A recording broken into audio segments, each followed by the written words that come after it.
Hey everyone, I'm Eric Mueller, and welcome back to the Eric Mueller Show, the podcast where we explore what makes any successful person's inner clock tick. I have a question for you. Do you have any student loans? If your answer is yes, what is your repayment strategy? Now, I was ready to drop this episode right as federal student loan repayments were due to resume, but we just got some great news last week that loan pause is going to be extended through the rest of 2022, and that most borrowers will have at least $10,000 forgiven on their debt. Still, it is incredibly important to have a financial plan in place when these repayments eventually do resume. Enter Tim Ulbrich, the co-founder and CEO of Your Financial Pharmacist. Founded in 2015, Your Financial Pharmacist is on a mission to help their community of over 13,000 pharmacists achieve financial freedom. They do this through virtual comprehensive financial planning services, as well as 3 weekly podcasts, several books, and numerous online resources. I strongly suggest that you check out the calculators on the website.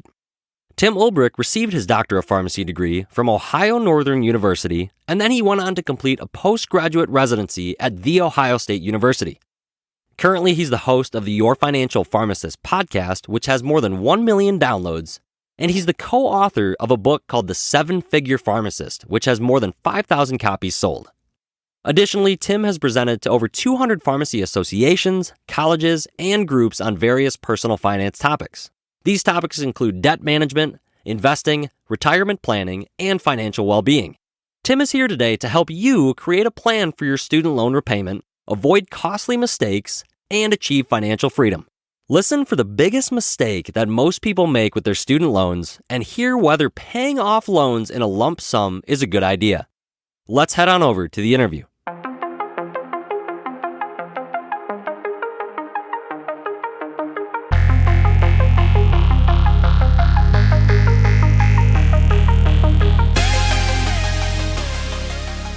All right, welcome back to the Eric Mueller Show, the podcast where we explore what makes any successful person's inner clock tick. Today, I'm happy to introduce Tim Ulbrich, the co-founder and CEO of Your Financial Pharmacist. Tim, welcome to the show. Eric, grateful to be here. Thank you so much. Yeah, thanks for coming on, man. So, Tim, walk us through your entrepreneurial journey. Like, when did you know that you wanted to become an entrepreneur? I know that Your Financial Pharmacist was started in 2015, but did you think about entrepreneurship before that, or how did that story play out?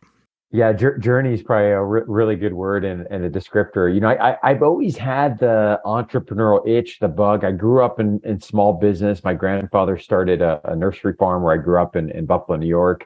My father took that business over, started a couple other businesses of his own. He actually still to this day teaches other business owners and consults and works with many folks to really advise and help small businesses. And so I've always been around it. And I think it just took some time for that intersection of my pharmacy journey and entrepreneurship to come together. So I graduated from Ohio Northern University College of Pharmacy in 2008. That was a direct entry 06 program out of high school. True story. I was graduating from high school, told the guidance counselor, hey, I love science. I love math. Help me out. What should I do? Parents told me I need to go to college. Was a pretty good student. She said, hey, have you thought about pharmacy? Looked up pharmacy, looked like good job opportunities that were there, good compensation and pay. And so that was a journey that I went on and really worked hard throughout that journey. Decided to do residency training the year after pharmacy, felt like the right thing to do, but kind of had this really interesting aha moment during residency. I was doing a community care, ambulatory care residency in 2008, 2009, a lot of direct patient care, but I also had a heavy teaching component. And I realized I don't know if this whole patient care thing is for me. And that's a hard truth to swallow and to really process when you think about, wow, I just invested a whole lot of time and a whole lot of money. But I fell in love with this teaching aspect and realized, wait a minute, there's other things to do with this pharmacy degree that I can continue to further, obviously, the path that I've been on. So went down a path of academia, ironically, kind of found myself in an academic entrepreneurship role, started a business at a university that I worked at, kind of progressed in few different academic roles. And then it was 2015 when my wife, Jess, and I finished our journey of paying off way too much student loan debt, that I saw an opportunity to really, in the profession of pharmacy, really bring this topic of personal finance to light and to speak to it from a pharmacist to pharmacist perspective. And so I reached out to 100 of my closest friends and said, hey, I'm thinking about starting this blog around personal finance. What do you think? Would you be interested? That became the start of my email list. Thankfully they said yes. And really the rest is history from there. That led to some speaking events and some book opportunities and some podcasts. And eventually we would really flesh that out as a business over the past 5 years. And so as I now look backwards, Eric, I think I see that, that entrepreneurial interest was always there. I was kind of spinning my wheels with where do I go with this, and really saw that opportunity through my personal experience, but also to connect that with the profession that I certainly love as well. Yeah. And Tim, so have you found that looking back, there's something you wish you would have known when you started that company? Like, is there any advice you'd give to someone who wants to pursue that kind of founding of a new idea or bringing a new business into light? Yeah, there's a few things that really jump out when you ask that question. I think that one big gap that I had that has been a huge learning curve has been around sales and the mindset around sales. And, I think for many healthcare professionals, probably sales isn't something that we're thinking about. Maybe it even has a negative connotation or, leaves kind of that icky feeling in our mouth. But I've really come to appreciate the importance of authentic selling. And what I mean by that is I really so firmly believe in the mission of who we are and what we do at Your Financial Pharmacist to help pharmacists achieve financial freedom. And I know what comes from that freedom, that I now have an appreciation and a mindset that, hey, it's my job to really sell who we are and what we do to lead them towards this path that I know our services can provide them the outcome that it has for many, many other pharmacists across the country.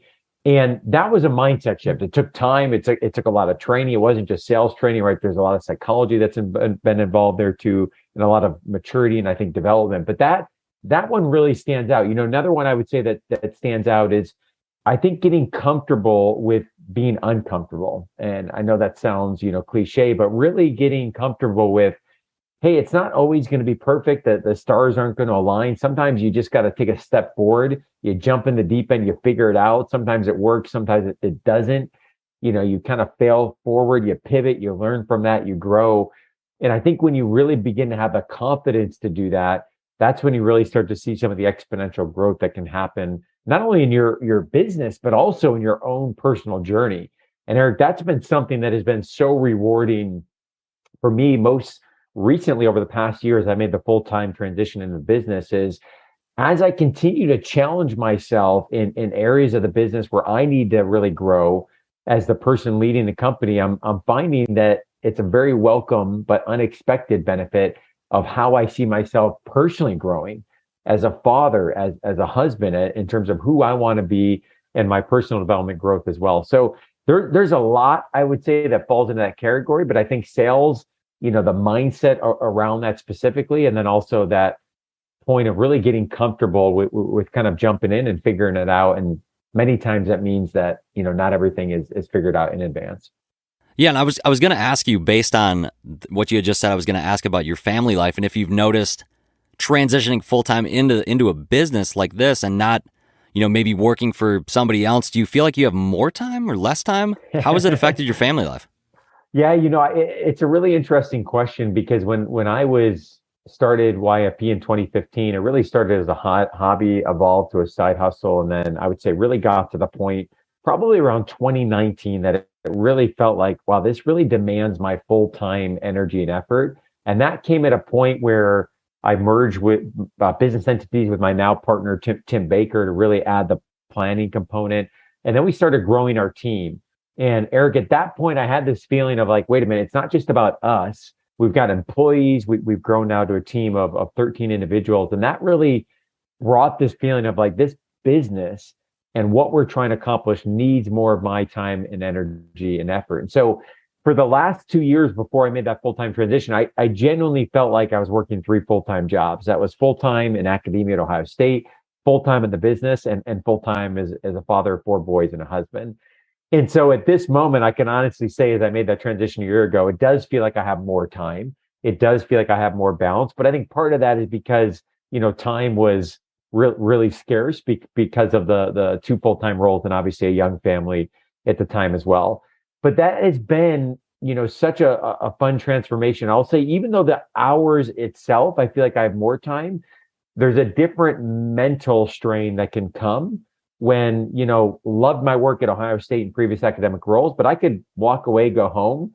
And at the end of the day, like, the buck didn't necessarily just stop with me, right? When it comes to the business, I've really had to work hard and implement daily routines and habits and other things to really make sure that, okay, if I'm going to wrap up at 5 or 6, whatever the time is, I'm going to shut it off mentally so I can be fully present and engage with my boys. So that's been a challenge. That's been an evolution. I still got a lot of work to do, but that's been something I've noticed that has certainly been different.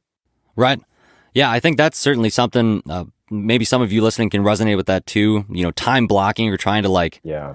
block off sections of time on my calendar. Like, that's something I'm certainly trying to do better, but it's challenging. You get distracted, and I think that piece on habits and being disciplined and having that, kind of ingraining it in your daily routine.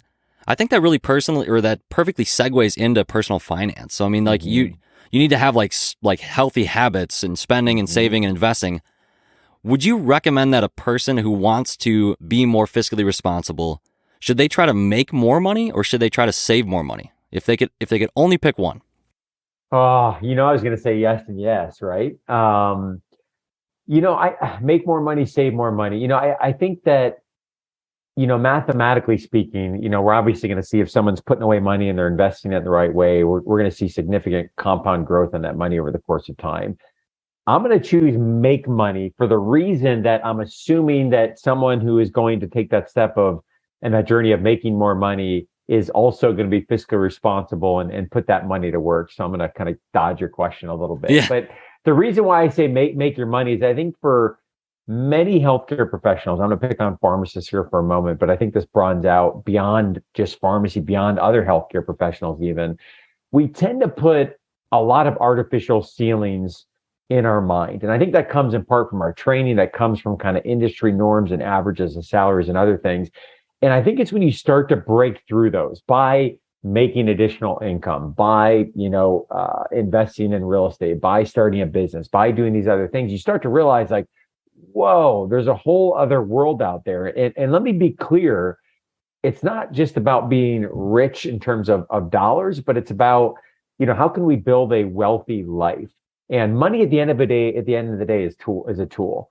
And so, if we have the right habits, the right mindset, and we are able to earn additional income, that gives us an opportunity to get freedom, potentially, of schedule and time. It gives us an opportunity to be in a position to generously give. It obviously affords us other flexibilities, freedoms, and pleasures. But I think that making money, if I had to choose one path, when folks realize, like, wait a minute, I can create something and people are willing to pay for something that I've created that they now value, that opens up a whole new level of mindset that I think doesn't necessarily come just from saving.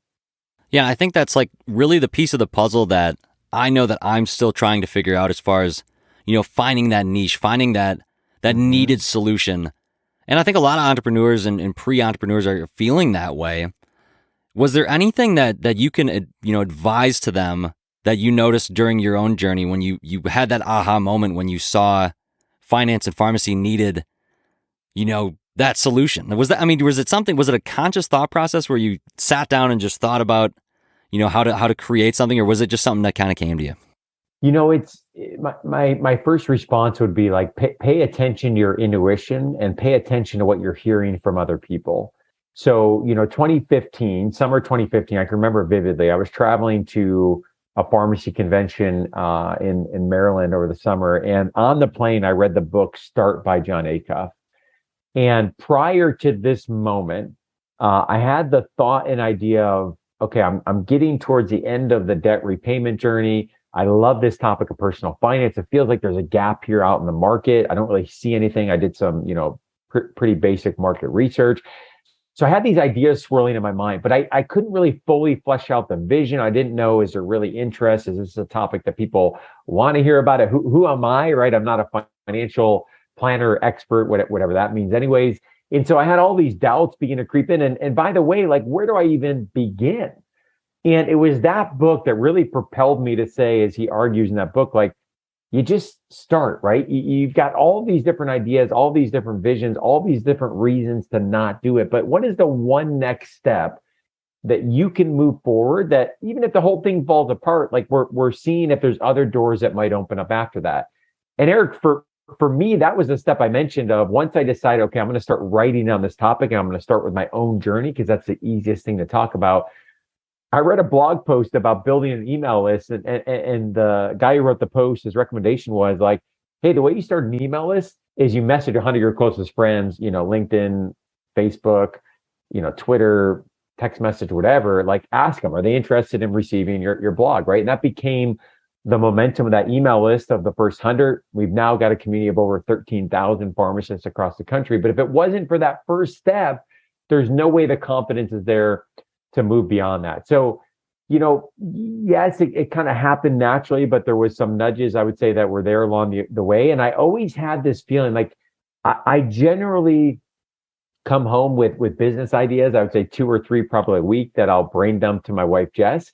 And the one barometer that I use to really say, should I pursue this further, is I give it the 24-hour test. Am I still thinking about 24 hours later? And then is it something that is nagging me that will not kind of leave, my mind, that I continue to think about, wonder, what if? And this was certainly the case with this specific idea that I felt like, hey, I've really got to pursue this forward. And it was that book in particular that really nudged me to take that first step.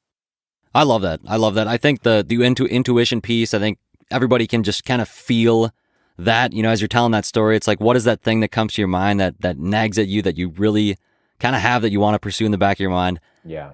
And it also makes me think, like, why do people not jump in and take those action steps? If you just try to improve and get just like 1 inch closer to your goal every day, eventually you're going to start making progress. But it seems like taking action people are kind of frozen.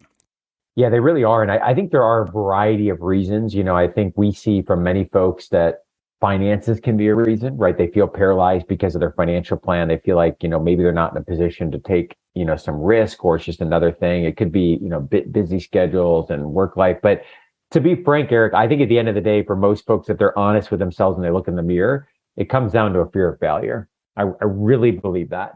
And I think when you put yourself out there, when you say, I'm going to start this thing, whatever that thing is, and I'm going to charge for it, and people may or may not pay for it, like that is unknown territory.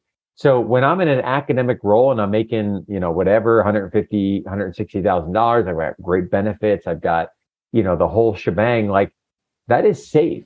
That is safe, and it's known, or it's at least perceived to be safe, in our mind. And the other is unknown. The other is, well, what are people going to think about me? And you've got to really start to face some of those more difficult questions. And I think, for many folks, there certainly can be other reasons, but I think that fear of failure is certainly a big one. Yeah, I think that it certainly resonates with me too. And you put yourself out there, you want to be likable, and you want your idea, your baby, That's right, so to speak, to thrive. And it gets me thinking, a topic that's on a lot of my guests' mind, and a lot of the audience members' mind, is real estate. And now your company has 2 podcasts. You have the Your Financial Pharmacist podcast, which you are the host of. And then you have a real estate investing podcast. And I want to ask you, Tim, like, what do you think the first actionable step to starting a real estate portfolio is? And maybe why is it that it's so hard to take that first step, especially for people that have so much loan debt? Yeah, I think the first tangible step in my mind for folks that are interested in real estate as a potential investing option, certainly one among many others, is to really understand the spectrum of options that are out there. There are very passive and there are very active options that are out there, right? As passive as you have a REIT, a real estate investment trust, and a portfolio, as active as, hands-on, you're flipping properties, you're doing all that work yourself, you're managing them, and then everything in between. And there's a lot of different options, ranging from, I just gave those 2 extremes. There's certainly opportunities where you can get involved in purchasing, long-term rental properties, but you have other people managing them. You have good systems involved, so you can really minimize your time and effort to scale that if you want. There's a short-term rental market, and then there's other passive investing options. You could be a hard money lender if you want to essentially be the bank for other people, and so forth. So I think before anyone jumps in, really being honest with themselves about the risk tolerance, really being honest with themselves about, like, how much do I want to do this versus am I feeling like the pressure of other people are doing this? It's not for everyone. I really don't believe it is. even with the myriad of options that are out there. And I've talked with many pharmacists that I think sometimes they like the idea of it, or a colleague or coworker is doing it. But when they honestly look at their own financial goals and their plan, their risk tolerance and other factors, maybe it's not for them. And that's okay. There's lots of different options that are out there. So I would say first step is really evaluating all the options that are out there. And then I think to the second question, why often do people not get started? I think it goes back to some of that fear, but also, sometimes folks might not have a strong personal foundation in place. So, whether it's, massive amounts of student loan debt, whether it's credit card debt, whether they feel like, hey, I'm having to over purchase on a home because the market's in fuego right now. Maybe I don't have a really good emergency fund in place. I feel like I'm behind on investing. These are the things that we don't want to enter, real estate investing, in my opinion, not feeling like we have a strong personal financial foundation in place. Just like a business, right? If we're going to pursue a business, we want to do it with the confidence, knowing that we can pursue that we've already done the hard work to build a strong personal foundation. And so those are my initial thoughts, but we see healthcare professionals, pharmacy specifically, obviously is our niche, really interested in real estate investing. I think because of, in part the idea that, hey, wait a minute, like there's an opportunity to earn additional income outside of, traditional investment accounts, 401ks, IRAs, HSAs, et cetera. And perhaps I can get access to that money before the age of 59 and a half, right? That traditional age where you can pull your money from those other accounts without penalty. And so, folks that say, hey, maybe I'm on that financial independence, retire early pathway, I think it's an attractive option. Or maybe I eventually want to work part-time or have the option to do that. And then I think the other piece that is intriguing, and I see come out for healthcare professionals in real estate, is that it tends to bring some creative aspect, back to the financial plan. We can put $20,000 in a 401k, but that's a pretty passive process, right? If I'm more actively involved in real estate, and that's something I enjoy and I have the risk tolerance for, I think many folks see that as a financial opportunity, but also as a hobby and somewhat of a creative outlet. Hearing you say that, I really think like the elephant in the room for many people is that student loan piece. Yeah. So there might be some listening. You might have loans from undergrad. If you're in the similar boat as myself, you may have some professional school loans, graduate school loans. Tim, how are like student loans best approached in both these cases? Like one with undergrad and one with maybe both undergrad and professional with graduate. Is there a difference in the strategy, or what would you recommend for, getting those loans under control? Yeah, great question. And, we talk with pharmacists every day, every week that have, many of them are north of $200,000 student loan debt. So, in our profession, it's about $170,000 on average. Obviously, other healthcare professionals might be a little bit higher or lower. What we see, I just did a webinar with a group this afternoon, and I asked them, hey, what's your top financial concern? What's the number one thing you're thinking about right now? And 66%, 2/3 said student loans. And I think what's interesting about that is we need to remember that we've been on this pause of payments for federal loans for now over 2 years, right? So back to the beginning of the pandemic, March of 2020, the CARES Act gave us a forbearance, a pause on interest, a pause on payments that was extended by the Trump administration, again by the Biden administration.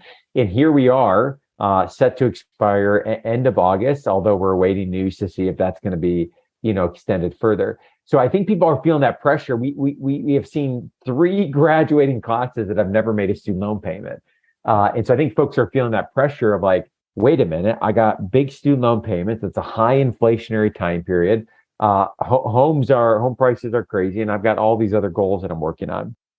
So I give that background, Eric, because this is the biggest mistake we see folks make in terms of not choosing a loan repayment strategy intentionally. And what I mean by that is that there are a lot of different ways to tackle your loans. And this is not something we want to wander into without thinking of all the options. So there are tuition reimbursement programs out there, for folks that work for, whether it's military positions or some government agencies. There's forgiveness options, and then there's non-forgiveness options, which means you're going to pay them off either in the federal system or move them to the private system. And what we see is a lot of people that could be pursuing something like loan forgiveness, and they're not because some of the misperceptions that are out there. And the reason why that's important is because for folks that do have that forgiveness pathway forward, specifically the public service loan forgiveness program, because of how you can really optimize the strategy of that, it can allow you to accelerate your other financial goals, like investing, traditional or real estate. Because in that situation, what we're trying to do is really minimize the amount we pay out of pocket and maximize the amount that is forgiven, and ideally forgiven tax-free. So this decision of, does somebody else pay it through forgiveness? Do I pay it myself? Is it federal? Is it private? Literally can easily be the difference of tens of thousands and sometimes $100,000 or more, depending on which option someone pursues. So my biggest advice for folks would be, use this time period while we're still in this forbearance to really understand all of the options, the complexities. Unfortunately, the system is more complicated than it needs to be, but that's the cards we've been dealt. And use this downtime to really optimize the strategy so that we can hit the ground running once that forbearance period is ultimately going to end at some point in time. Right. So the intentional thought process behind that plan, and that's probably going to be an individual decision. I mean, that's right. It's not going to be the same one box, fits every person's situation. So I think that's really, really helpful, especially for those of you that are getting ready to pay, maybe north of $200,000 back. You got to think about what is the best for your financial success going forward. And I think that your financial pharmacist really could possibly provide you that solution. So, I mean, Tim, how would someone reach out to you if they wanted to start that process with you to have your help on that? Yeah, I appreciate the opportunity. They can find more information, yourfinancialpharmacist.com. From there, we've got lots of different resources, connection to our planning services and our team that does student loan work as well. So from the main website. And Eric, let me give one tangible example of that. If someone has, let's say, $200,000 of student loan debt, under the standard 10-year repayment, they're going to be paying about $2,000 a month for 10 years, give or take $100 or so, to get that debt paid off. If instead, depending on somebody's income and tax situation, other things, if instead they pursue a public service loan forgiveness route, that monthly payment might be well below $1,000, depending on their income and other factors. And so out-of-pocket cash flow, right, matters when we talk about investing, when we talk about real estate, when we talk about other types of goals that we want to achieve. So sure, we want to pay what we have to pay, but if there's options to have certain amounts that are forgiven, we want to be considering that stuff as well. So time well spent to really invest and understand the loan repayment options that are out there. Right. And one last question, Tim, before we switch gears here. Yeah. I want to ask, if you had, let's say a person is $215,000 in debt, 215, if they had that amount of money in cash right now, would you advise them to lump pay that off or not? Ooh, that's a good question. I'm going to give a stock answer and then I'll dig a little bit deeper. So it really does depend on, what's the repayment options available. So my first question would be, do they work for an employer where they could get their loans forgiven? That's going to impact, my decision. What's their interest rates on their loans? Are they private? Are they federal? How do they feel about the debt? All of those things, are they behind on saving for the future? What other goals are they trying to achieve? All of those things are going to lead me down to the decision of, do we pay this off or do perhaps we look at another situation? Now, to give you the answer maybe you really want without knowing all those things is that I'm probably going to hold on to the cash if I can. And the reason is that number one, we're in this time period of administrative forbearance. Number two, we're in a high inflationary period. Number three, the market's low. In my opinion, a great time to be looking at buying into the market, not investment advice, but just something to be thinking about. And so I think this is a time specifically where cash is king. And so, unless someone's telling me, hey, I'm anxious about the debt, I'm not pursuing forgiveness, I really just want this, gone, and so I can move on with other goals. Maybe there's an argument to be made. But assuming we can be opportunistic with that 215, I think the math would show it's probably going to win in the end.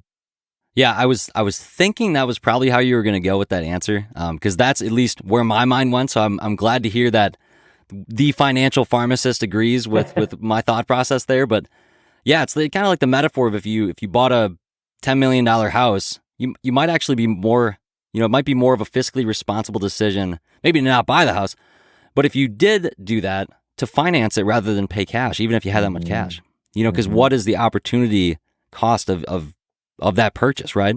Yeah, so I think that's really important. Yeah. I think the assumption there we're making, which is a good one, but folks need to consider, is that people are being opportunistic with the difference, right? And so, you look at the example of a home, if we finance it versus we give up the cash, that assumes we're taking that cash and then we're putting it to work so it can grow and do its thing over time. Yeah. Yep.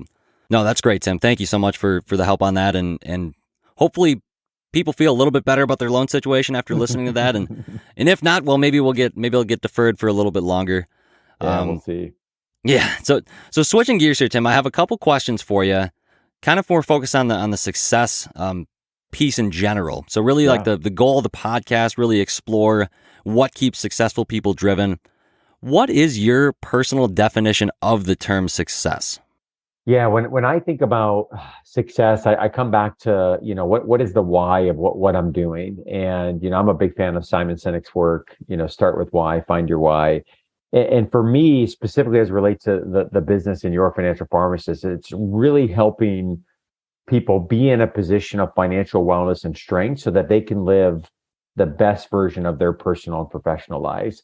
And what do I mean by that? Well, I know from personal experience that when somebody is financially well, when they're financially confident, when they're financially healthy, that impacts every area of their life. That impacts the relationships, that impacts, the stress that may or may not be there inside of the household, that impacts the confidence in which they can approach their job, that impacts their confidence in perhaps pursuing other opportunities, whether that's a business or an idea or a passion or hobby or something they always wanted to do. And really the financial piece and that foundation can be transformative. So for me, in terms of success in the business, it's creating an avenue, it's creating a community that really is leaving a dent in our profession in terms of transforming the financial wellness of our profession so that those individuals can live the best personal and professional lives that they want to and can. Yeah, it's a very admirable goal. I think what you're doing for people that are in my situation, like pharmacists that owe some money and are maybe not certain about what to do in the future. I'm sure some of you listening feel that way financially and it feels a little bit scary. So I appreciate that.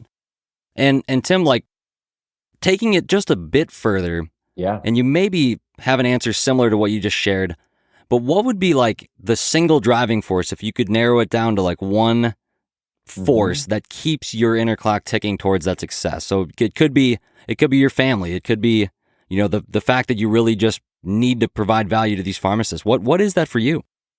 Yeah, for me, it's my 4 boys. It really is. So, one of the greatest joys in my life has been the opportunity to raise my 4 boys. My oldest will be 11 here soon. My youngest is 3. And just to see them observing, it's been a really fun journey for my wife, Jess, and I. And so my wife homeschools our 4 boys. And so, it's constantly a point of conversation that, sometimes they're sitting there, sometimes they're probably absorbing unconsciously.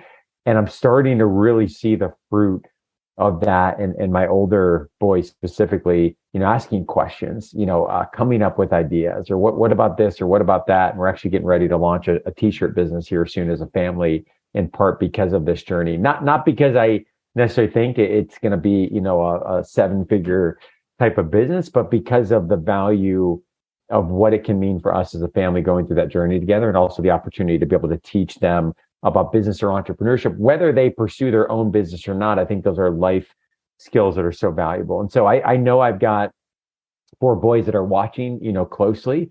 And I really want to role model not only entrepreneurship, but more deeply, what does it really mean to pursue the best version of who you are, again, personally and professionally. That's something I believe so deeply that, we're on this journey and on this path of constant growth and evolution that never ends. And I want them to see the voracious hunger to learn. I want them to see that, there's always an opportunity to improve. There's always an opportunity to learn. Sometimes that's going to mean failure. Sometimes that's going to mean success. But they have a front row seat to that. And that really is a huge drive and motivation for me. Yeah, absolutely. I would bet a lot of people listening can feel that as well. Family or friends, loved ones that, really are depending on them and you're setting a role model example for them. And even if you're not, married, don't have a family, if you are walking down the street, you could be a role model for someone that is watching you. You never know who is watching what you're doing. So I think that kind of motivates me a little bit. Maybe it resonates with you as well, Tim, you never know who's going to land on your website and whose life you might change and what ripple effect that might have with just that interaction with your content. So I think that's really, really cool. So, Tim, I think you'll like this question. So, a relatively new piece of the show, the success portfolio, is really my attempt to look at what is how do people invest in themselves with invest in quotes and build the foundation for their success. Investment portfolio is the compilation of investments that lay the foundation for financial goals. If you have a stock portfolio, that's, there's dollar signs and there's different holdings in there. But if you were to say like your maybe soft skills, what soft skills or traits or habits make up your success portfolio that help you achieve the success you've had? Because you're a successful entrepreneur and a pharmacist that is doing a non-traditional thing by running this type of business. Yeah, that's a really great question. I love how you frame that as well. And for me, it's been an evolution, but I feel like I finally have been able to solidify the habits and routines that I know to be most transformative. And I've always tinkered with morning routines. I've always tinkered with certain journals and tracking, but I feel like I've never really been able to put my arms fully around the system that's worked best for me. And perhaps that transition to entrepreneurship and some more time has allowed me to do that. But the foundational piece for me is that morning routine. So, when things are humming, it's 5:40 to 8 to 8:30 is really protected time for me as I look at, I've got a pretty specific routine of, I start with a walk. I do some gratitude journaling. I do devotional. Typically, I'll do a cardio workout in there as well. I usually will read a little bit in the morning. Ideally, I'm writing a few hundred words every day, as that's a skill I want to hone. And then I'll walk through a visualization affirmation activity in the morning. So that takes me the better part, of 2.5 ish hours in the morning. And then throughout the day, I've got some things I've identified, whether it's meditation, making sure I'm spending at least 2 hours a day on kind of the one priority of that week or that season of the business. Making sure that I'm kind of looking at my overall physical health. I've been journaling some of my food for more conscious types of eatings and patterns of behaviors, but identifying those things and tracking them. So I have this giant spreadsheet where every day I take about 5 minutes and I log whether or not I did those things. And I've got a pretty simple system that adds up to 100 points. And I kind of track that throughout the month. And, I don't beat myself up over it, but that's what I'm looking at. Kind of, okay, next month, what can I do to be a little bit better? Because I know if those things are happening, I'm in the right frame of mindset in terms of running the business, but also bringing the best that I can to my marriage, as well as obviously parenting my 4 boys. So those are the things, the routines. And for me, it all starts with that morning time. If that doesn't happen, typically I find myself kind of in a rut for the better part of the day. Yeah, it's like the Tony Robbins morning routine. It makes me think of that. Yeah. Just the concept. And if you read enough successful people, biographies and whatnot, I feel like that's a really common thread, having that morning theme or, the visualization and gratitude. I think all those pieces really resonate with a lot of things that I've heard other entrepreneurs say. So I think if you missed what Tim just said, I would rewind and listen back, because I really think that last piece was gold right there. Yeah, and one thing I'll just add for a more tangible example, because I've always struggled with kind of that affirmation visualization piece, and I finally, it took me a while to get comfortable with it, but I had been working on kind of a written affirmation of like, okay, these are the things I'm thankful for. These are the visions I have for 1 year. These are the visions I have for 10 years from now. And I kept writing that, working on it. Once I flushed it out, I actually recorded it, and so I play that back to myself every day. And it was uncomfortable the first, time or two, but just hearing the repetition. I mean, there's certain truths and things that I need to hear every single day, whether things are going well, personally in the business, whether they're not going well. And that repetition, and that's really the power of affirmations and visualization. Those things really start to, I think, seep in your subconscious and really start to be present on your mind throughout the day, and obviously over the course of time as well. So that would be one strategy if folks are kind of interested. How do I bring that piece to life that I have really found to be transformative? Yeah, no, I think that's really good. I think that's a really good piece for anybody to really build into their daily routine would be, maybe making a spreadsheet like that and just tracking your progress. Because I think it's helpful to see what you've done without being too hard on yourself. I appreciate you saying that as well, because if you don't check off everything on your list, it doesn't mean you failed. You did more than zero, maybe you had an off day, and that happens as well. Mm-hmm. So I think those are all very actionable tips, Tim. And I have one more kind of fun question, more tailored towards pharmacy for you, and then we'll say goodbye here. But what is a myth that you think the general public has about pharmacy that you'd like to debunk right now on the podcast? What is a myth that the public has about, pharmacy? Yeah, pharmacist, pharmacy student, anything kind of regarding the profession itself. You can kind of take that however you see fit, but what is something where you want to get on a mountain and just shout to people that this is not true? Yeah, I think I'll pick on the financial piece for a moment just because that's what we do every day. But I think there's a general perception, not only externally, but internally, that like, hey, pharmacists, they make great money. And so everything's going to be okay.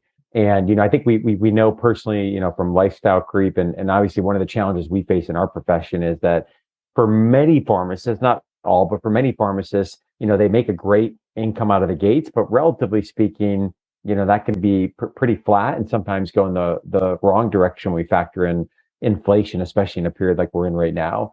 And so I think we've really got to debunk that perception. And when I say externally, I'm not really talking about patients per se, but I'm talking about, I had this feeling when I was in pharmacy school, and it was well intended by people around me.